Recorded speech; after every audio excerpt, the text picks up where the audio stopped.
नमस्कार दोस्तों, आप सभी का स्वागत है फैक्ट क्लिकर के इस चैनल पर। आज हम बात करेंगे अमेरिका के 47 प्रेसिडेंट डोनाल्ड ट्रंप की नई एक्सपेंशनिस्ट पॉलिसी का, जिसमें उन्होंने कनाडा को अमेरिका का 51st राज्य बनाने का न्योता दिया है और वहीं पर ग्रीनलैंड को खरीदने और पनामा नहर पर कब्जा करने की बात कही है। क्या ये पॉसिबल है? और अगर ये पॉसिबल है तो इसके पीछे क्या रीजंस हो सकते हैं, इसके बारे में हम इस वीडियो में जानेंगे। I can't assure you, you're talking about Panama and Greenland. No, I can't assure you on either of those two. But I can say this, we need them for economic security. The Panama Canal was built for our military. दोस्तों, Donald Trump ने हाल ही में अपने Florida के मारे लागो state पर एक press conference में यह कह दिया है कि ग्रीनलैंड और पनामा अमेरिकी राष्ट्रीय सुरक्षा के लिए बेहद जरूरी है। उन्होंने यहां तक कह दिया कि अगर जरूरत पड़ी तो अमेरिका सैन्य या आर्थिक ताकत का इस्तेमाल करेगा और इन दोनों ही क्षेत्रों पर अपना अधिकार जमा लेगा, क्योंकि अमेरिका के नेशनल सिक्योरिटी का मामला ये है, जहां एक तरफ पनामा और डेनमार्क ने साफ मना कर दिया है कि वे अपनी जमीन नहीं देंगे, वहीं कनाडा के प्राइम मिनिस्टर जस्टिन ट्रूडो ने सोशल मीडिया पर लिखा कि कनाडा कभी भी अमेरिका हिस्सा नहीं बनेगा। तो क्वेश्चन ये उठता है कि डोनाल्ड ट्रंप अभी 20 जनवरी को शपथ लेने वाले हैं, उससे पहले ये सब बयान ये क्यों दे रहे हैं? ट्रंप का कहना है कि कनाडा अमेरिका की सुरक्षा पर निर्भर है, लेकिन हमें इसका कोई भी बेनिफिट नहीं हो रहा है। डोनाल्ड ट्रंप ने कहा है कि हम कनाडा के ऊपर इकोनॉमिक प्रेशर डालकर उसको अमेरिका का 51st स्टेट बनाएंगे। अगर आप वर्ल्ड मैप में देखोगे तो आपको रशिया, कनाडा, अमेरिका, चाइना ये काफी बड़े बड़े देश दिखेंगे। वहीं पर अमेरिका की पॉपुलेशन लगभग 34-35 करोड़ के आसपास है।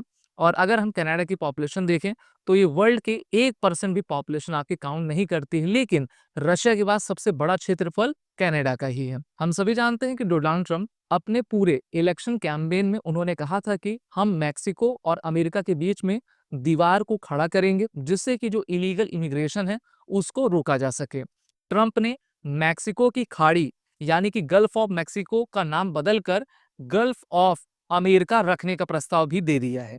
और ट्रंप ने चुटकी लेते हुए यह भी कहा कि दुनिया की सबसे खूबसूरत जगह गल्फ ऑफ अमेरिका है और ये अब अमेरिका के नाम पर रहेगी। हम सभी जानते हैं कि भारत में भी कई स्थानों के नाम परिवर्तित हुए हैं और अब अमेरिका भी उसी दिशा में लगातार काम कर रहा है, जिससे कि उस पूरे रीजन में और उसके नेचुरल रिसोर्सेज पर अमेरिका का एक प्रभुत्व हो सके।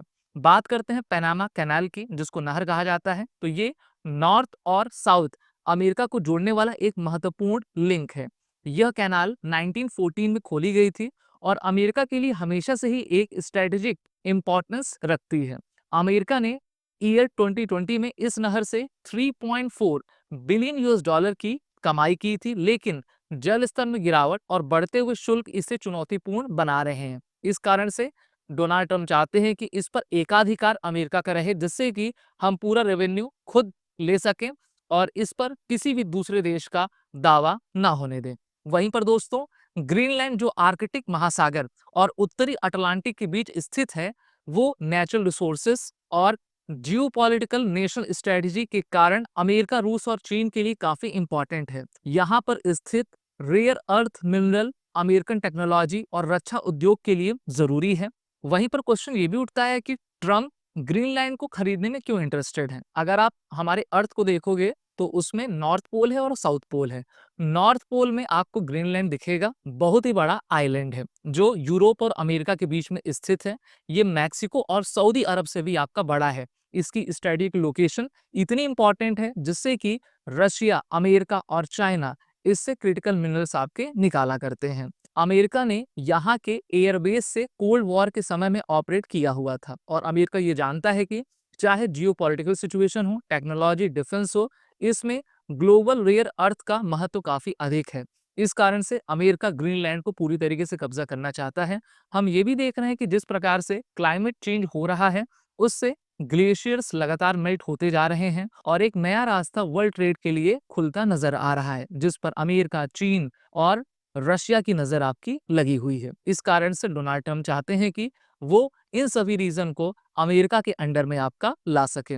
अमेरिका के कुछ प्रीवियस एफर्ट्स भी हुए हैं ग्रीनलैंड को लेने में, जो सबसे पहले 1803 में अमेरिका के द्वारा फ्रांस के लॉसिनिया को 15 मिलियन यूएस डॉलर से आपका खरीदा गया था और वहीं पर प्रेसिडेंट एंड्रयू जॉनसन के प्रेसिडेंटशिप में जो है डेनमार्क के साथ इस पर आपकी बात भी की जा रही थी। लेकिन अगर अभी आप देखो कि ग्रीनलैंड कितने पैसे का अमेरिका को मिल सकता है या फिर किसी और देश को मिल सकता है, तो ये अंदाजा लगाना काफी मुश्किल है। अमेरिका ने दोस्तों रशिया से अलास्का तो खरीद लिया है जो कि कनाडा के बगल में है, और अमेरिका और रशिया के बीच में बेरिंग स्ट्रेट के माध्यम से वहां पर एक बॉर्डर आपका लगा रहता है। तो डोनाल्ड ट्रंप अपनी ये जो पारी खेलने वाले हैं अपने सेकेंड टर्म में, वो पूरी तरीके से आश्वस्त हैं कि इन 3 इंपॉर्टेंट लोकेशंस को वो अपने टेरिटरी में शामिल करेंगे और अमेरिका को मेक अमेरिका ग्रेट अगेन बनाएंगे। और ये भी हो सकता है कि इसमें रशिया और चाइना की इन्वॉल्वमेंट हो जाए, क्योंकि ये 2 देश नहीं चाहेंगे कि अमेरिका की भू राजनीतिक विरासत और भी आपकी बढ़े। और डोनाल्ड ट्रंप ने जो ये धमकी भी दी है कि हम बाय एनी मीन्स इन सभी स्थानों को लेंगे, तो उससे चुनौतियां इस पूरी रीजन में काफी बढ़ जाएंगी। तो क्या इस बात को लेकर वर्ल्ड वॉर 3 आपका होगा या नहीं होगा, ये देखने की बात रहेगी। अगर आपको ये एनालिसिस अच्छी लगी हो तो इस वीडियो को लाइक करें, शेयर करें, हमारे चैनल को सब्सक्राइब करें।